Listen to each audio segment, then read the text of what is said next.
सारे सिस्टम लगाए गए BS6 वाहन में।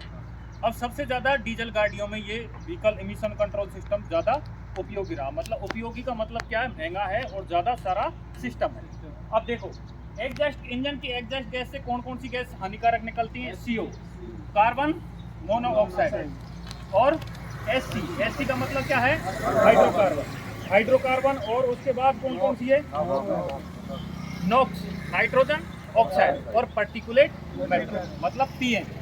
अभी देखिए, एग्जॉस्ट मैनिफोल्ड से जब ये गैसें निकलती हैं एक पाइप के जरिए, तो सबसे पहले किसमें जाती है?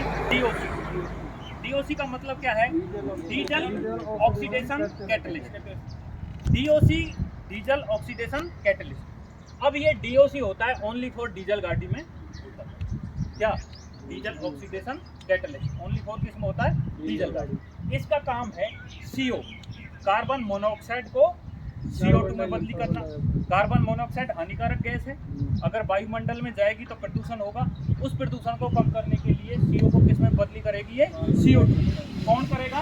DOC, diesel oxidation catalyst. उसके बाद SC का मतलब होता है हाइड्रोकार्बन। ये भी जहरीली गैस है, इसको किस में बदली करेगा? H2O।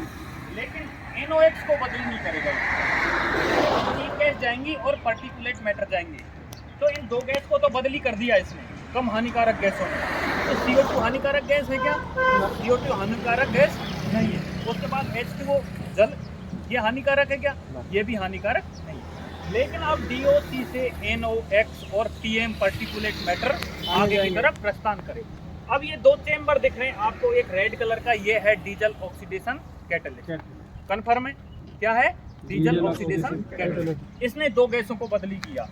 किसको? CO को CO2 में, और SC को H2O। कन्फर्म है? यहाँ तक कोई दिक्कत? अब ज्यादातर गाड़ियों में ये DOC और DPF एक ही में होते हैं, मतलब एक ही में होते हैं। दोनों को जॉइंट कर दिया जाता है या अलग अलग बना दिया जाता है। तो मतलब जिनको जॉइंट कर दिया जाता है तो वो अपना अपना काम करते हैं। तो DOC का काम तो समझ में आ गया। उसके बाद DPF, इसका फुल फॉर्म होता है डीजल पार्टिकुलेट मैटर। मतलब एक तरह का क्या है? ये फिल्टर है। अब ये किसको फिल्टर करता है? पार्टिकुलेट मैटर, PM का मतलब पार्टिकुलेट मैटर। अब ये पार्टिकुलेट मैटर क्या होता है? सूट मार, मतलब कार्बन की, कार्बन जो क्या बोलते हैं, जैसे काली धुआं आती है, हम अगर साइलेंसर के हाथ लगाते हैं तो हमारे हाथ से वो छोटे छोटे कण चिपक जाते हैं। अगर ये छोटे छोटे कण वायुमंडल में जाएंगे तो इंसान के कहाँ जाएंगे? श्वसन क्रिया, तो उससे क्या हो जाएंगे? फेफड़े खराब। तो इनको वायुमंडल में नहीं छोड़ा जाए और इनको कहाँ इकट्ठा किया जाए? DPF। और शुद्ध गैस जो कम जहरीली गैस है उनको बाहर निकाला जाए, इसलिए क्या लगाया गया? DPF, diesel particulate filter. अब उसके बाद इसने PM को रोक लिया। ये महीन जाली होती है, क्या होती है? महीन जाली नुमा होता है, अंदर से जाली होती है, इसमें जो भी कार्बन के कण है वो फंस जाते हैं। कन्फर्म है?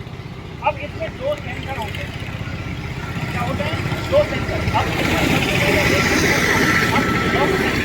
क्या माप रहा था? ये नाइट्रोजन ऑक्साइड माप दिया और किसको संकेत दे दिया? ECU को कितनी मात्रा में यहाँ क्या है? Nitrogen oxide. अब उसके बाद में DPF में दो सेंसर है। अब DPF में एक तरफ से जो गैसें हैं वो इन होंगी, एक तरफ से क्या होंगी? आउट। यहाँ से इन होंगी, यहाँ से आउट। अब इसका मतलब है डिफरेंशियल प्रेशर सेंसर, मतलब डिफरेंट का मतलब क्या है? अंतर।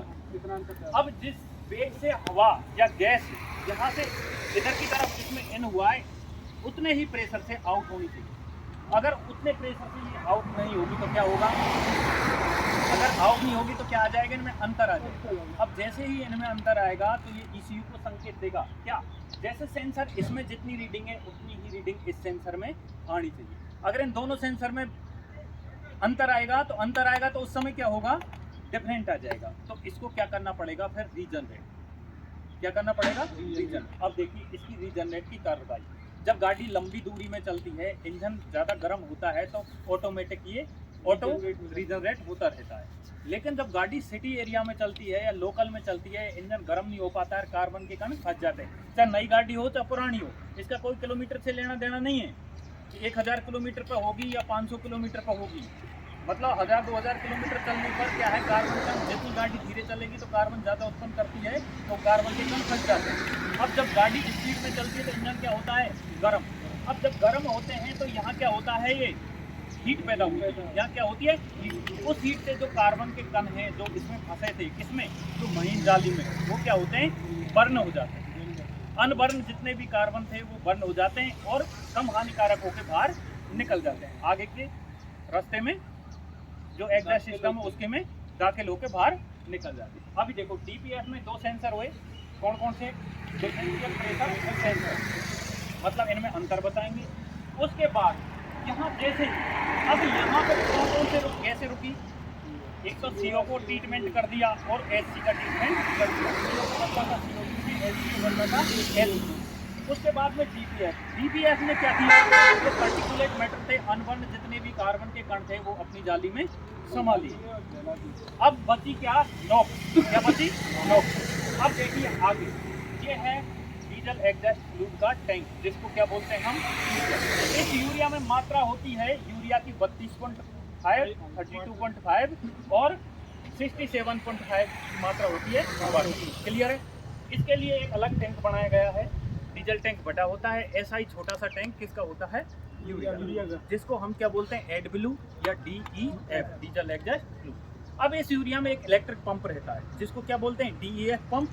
वो क्या करता है, सप्लाई करता है किसकी, यूरिया। अब यूरिया का इसको DEF लोडिंग यूनिट भी बोल सकते हैं, DEF इंजेक्टर भी बोल सकते हैं। इसका काम है यूरिया को इंजेक्ट करना। इंजेक्ट मतलब महीन कणों में तोड़ना, स्प्रे करना। इस सिस्टम में ये मिक्सिंग चेम्बर, यहाँ क्या है,